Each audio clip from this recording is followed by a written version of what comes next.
जे अपने सबके दर्शन केलो और संगे महंत जी के राम मोहन दास जी के हम बहुत आभार प्रकट कर रहा छी मंच के माध्यम से और संगे पूजा कमेटी के जितने भी हमारे महानुभाव और एल सम्मानित श्रोता और संगे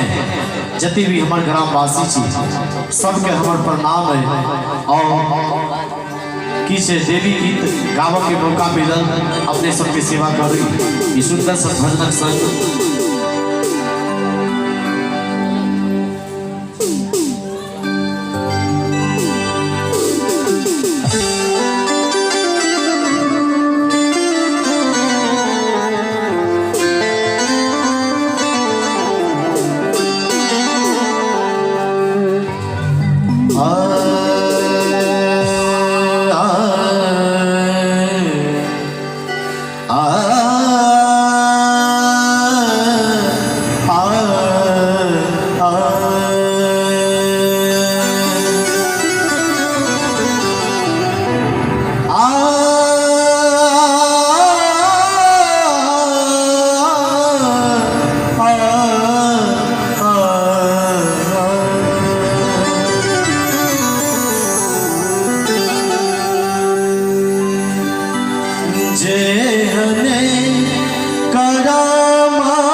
जीवन में मैया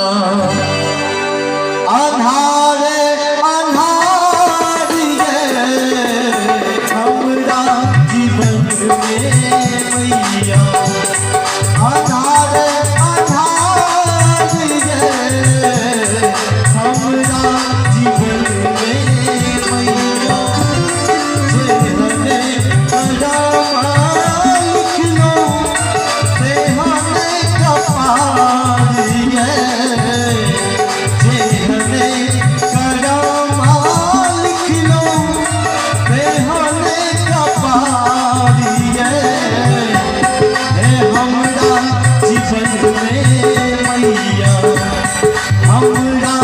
जीवन में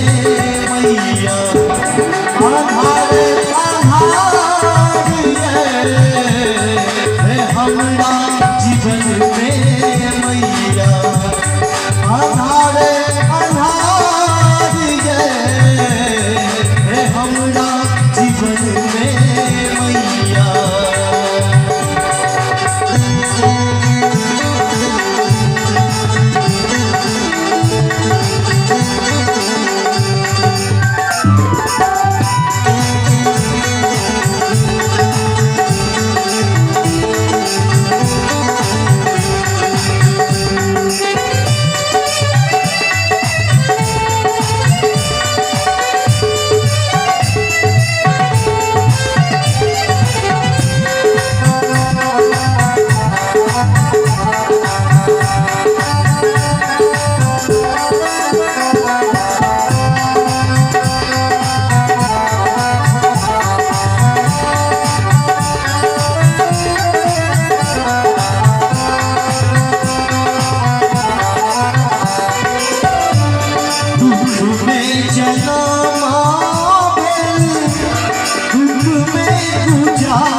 जीवन में